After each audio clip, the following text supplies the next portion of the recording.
Hello students, how are you? I hope you all are fine. In our previous lecture, we have completed sum 1 to 4 of worksheet 1 of chapter 12. Today we will do the other question of this worksheet starting from the sum number 5. 25 workers work in a factory. Out of them, the average monthly salary of 15 worker is 3100. क्या कहता है कि एक factory में 25 workers हैं जिसमें से 15 workers की एवरेज सैलरी दे रखी है हमें 3100, whereas the other 10 worker have an average salary of 3400. अब जो बाकी के बचे हुए 10 वर्कर्स थे उनकी एवरेज सैलरी दे दी 3400. Then find the monthly average salary of all the 25 workers. कि इन ओवरऑल अगर 25 वर्कर्स की बात करें तो उन 25 वर्कर्स की एवरेज सैलरी क्या है. हमें अलग अलग पार्टीशंस में दे दिया कि 15 वर्कर्स की एवरेज सैलरी इतनी है, 10 वर्कर्स की एवरेज सैलरी इतनी है, तो हमें 25 वर्कर्स की एवरेज सैलरी बतानी है. सो फर्स्टली हमें क्या दे रखा था, average salary of 15 workers given थी. अब देखो एवरेज सैलरी, फर्स्टली आपको पता है एवरेज निकलता कैसा है हमारा, सम ऑफ ऑल ऑब्जर्वेशन बाय में नंबर ऑफ ऑब्जर्वेशन. क्लियर है. अब हमें एवरेज गिवन है, ठीक है. नंबर ऑफ भी पता है हमें, नंबर एवरेज आपको कितना दे रखा है इसमें 3100 और नंबर कितने हैं 15 वर्कर्स. ठीक है. तो सम ऑफ सैलरी हम निकाल सकते हैं, ये इधर डिवीज़न में है तो जब ये इक्वल के उस तरफ जाएगा तो मल्टीप्लाई हो जाएगा ना. Means average multiply number of the observation is equal to the sum of the observation. ये फॉर्मूला आप याद रखना, आपको ये यूज़ होगा बार बार कि हम एवरेज को अगर नंबर ऑफ ऑब्जर्वेशन से मल्टीप्लाई कर दें तो सम ऑफ द ऑब्जर्वेशन आ जाता है. क्लियर. तो सम ऑफ सैलरीज निकाले 15 वर्कर्स की. 15 वर्कर्स की सैलरीज का सम कितना है, तो number of workers multiply average salary, multiply कर देंगे. क्लियर. अब आगे गिवन था कि average salary of other 10 workers given थी. सिमिलर वे में सम ऑफ सैलरी ऑफ 10 वर्कर्स निकाल देंगे. Number of workers 10 multiply their average salary, this one. अब ये तो आ गया 15 वर्कर्स की सैलरी का सम, उनको प्लस करने पर कितना आता है, और ये 10 वर्कर्स की सैलरी को प्लस करने पर. तो मतलब 15 और 10 25 वर्कर्स की अगर हम सैलरी को प्लस करके देखें तो वो इन दोनों का एडिशन होगा. 15 वर्कर्स की सैलरी को प्लस करने पर इतना आ रहा है और 10 वर्कर्स की सैलरी को प्लस करने पर इतना आ रहा है, तो दोनों को ऐड करने पर हमारी 25 वर्कर्स की सम ऑफ सैलरी आ गई. और टोटल नंबर ऑफ वर्कर्स कितने हैं 25 और उनका सम दे दिया, सम ऑफ देयर सैलरी. तो एवरेज सैलरी ऑफ 25 वर्कर्स निकल जाएगा, total salary by number of workers, value divide कर देंगे, आंसर आ जाएगा.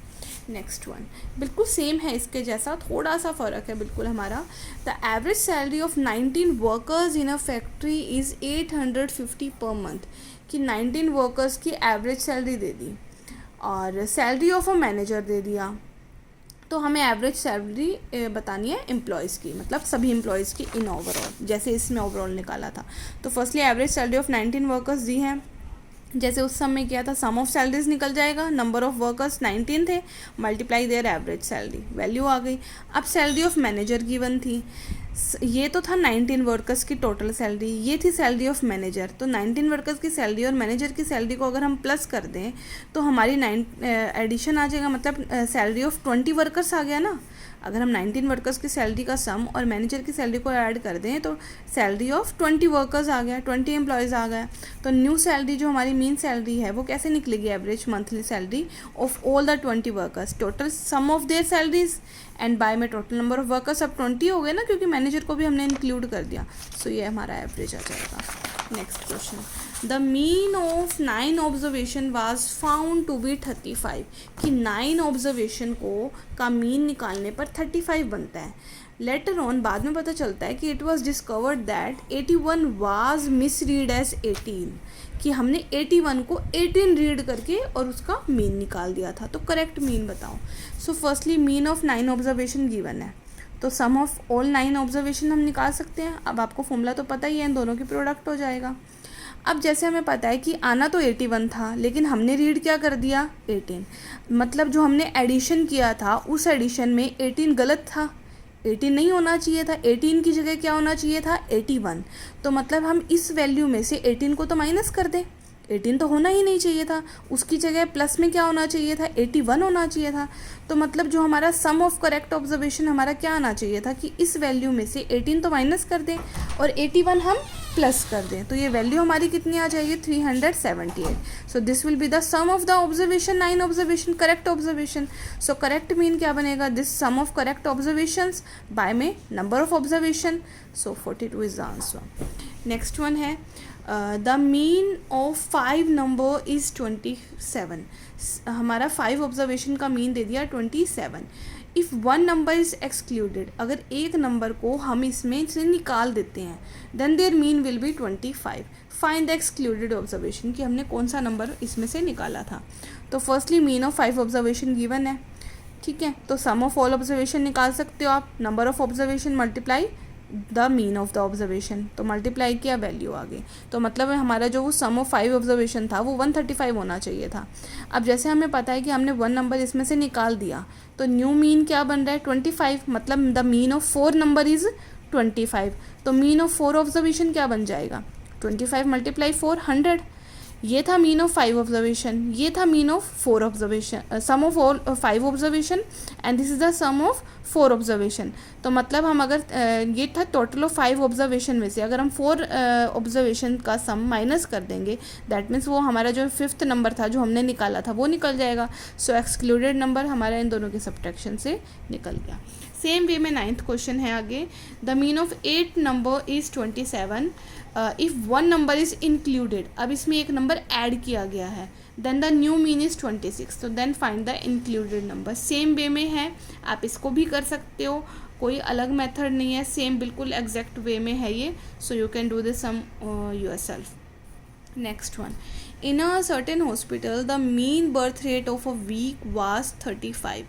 कहता कि एक वीक में यानी कि 7 डेज़ में जो बर्थ रेट है उसका मीन है 35, कि इतने बर्थ रेट है. क्लियर है, 35 हमें मीन दे दिया. If the mean birth rate from Monday to Thursday, मतलब कि फर्स्ट 4 डेज़ का 32 है अगर mean, that of Thursday to Sunday, यानी कि लास्ट 4 डेज़ हो गए ना, थर्सडे, फ्राइडे, सैटरडे, संडे, तो लास्ट 4 डेज़ का क्या है मीन 36. तो हमें उस 4th डे यानी कि थर्सडे का हमें निकालना है. So firstly mean of 7 day they रखा था 35. तो आप सम ऑफ 7 डेज़ ऑब्जर्वेशन निकाल सकते हो, मल्टीप्लाई करके निकल गई 7 डेज़, मतलब 7 डेज़ की ऑब्जर्वेशन का टोटल जो सम है वो ये आ रहा है. अब फर्स्ट 4 डेज़ का हमें मीन कितना गिवन था 32. तो फर्स्ट 4 डेज़ का सम आ गया ऑब्जर्वेशन का. ऐसे ही लास्ट 4 डेज़ की ऑब्जर्वेशन का दे रखा था हमें मीन, तो उनका सम निकाल देंगे, निकल गया. अब देखो ये तो था फर्स्ट 4 डेज़ की ऑब्जर्वेशन का सम, ये था लास्ट 4 डेज़ की. अब 4th डे तो इसमें 2 बार रिपीट हो गया ना. फर्स्ट 4 डे देखो ये 1 से 7 तक हमारे दिन थे, 1 2 3 4 5 6 एंड 7. तो अब एक बार तो मैंने कहा कि फर्स्ट 4 डेज़ की ऑब्जर्वेशन का, फिर मैंने कहा कि लास्ट 4 डेज़, तो ये 4th डे तो हमारा 2 बार रिपीट हो गया ना. एक ही बार ऐड हो सकता है, वो 2 बार तो ऐड नहीं हो सकता ना. तो अगर हम टोटल की बात करें, हम जो हमारा टोटल होना चाहिए था, अब देखो टोटल हमें सम ऑफ 7 डेज़ हमें कितना दे रखा है 245. तो मतलब जो 4th डे की ऑब्जर्वेशन है वो हमारी कैसे निकलेगी, इन दोनों को ऐड कर दो और उसमें से इस वैल्यू को एक्चुअल ऑब्जर्वेशन को माइनस कर दो, तो हमारी वो 4th डे की ऑब्जर्वेशन आ जाए, क्योंकि वो 2 बार रिपीट हो गई ना. 27, अब जो ये आंसर है 27, ये यहाँ पर इस देखो 4th डे की जो भी ऑब्जर्वेशन है ABCD जो भी है, सपोज 10 है, तो वो 10 2 बार ऐड हो गया. 10 इसमें भी ऐड हुआ, 10 इसमें भी ऐड हुआ, वो 20 होकर ऐड हुआ ना. तो एक बार 10 को हटा देंगे तो एग्जैक्ट 7 डेज़ की ऑब्जर्वेशन होएगी. तो वही चीज़ है कि यहाँ पर वो दोनों 2 बार आया हमारा 4th ऑब्जर्वेशन, तो इसलिए उन दोनों को ऐड करने पर जो वैल्यू आनी चाहिए थी उसके अंदर 4th डे की ऑब्जर्वेशन ज़्यादा है, एक बार ज़्यादा है, तो वो एक्चुअल वैल्यू इसमें से हम माइनस करके देखेंगे तो निकल जाएंगे. So this is the answer. So you have to complete this worksheet in your notebook. Thank you.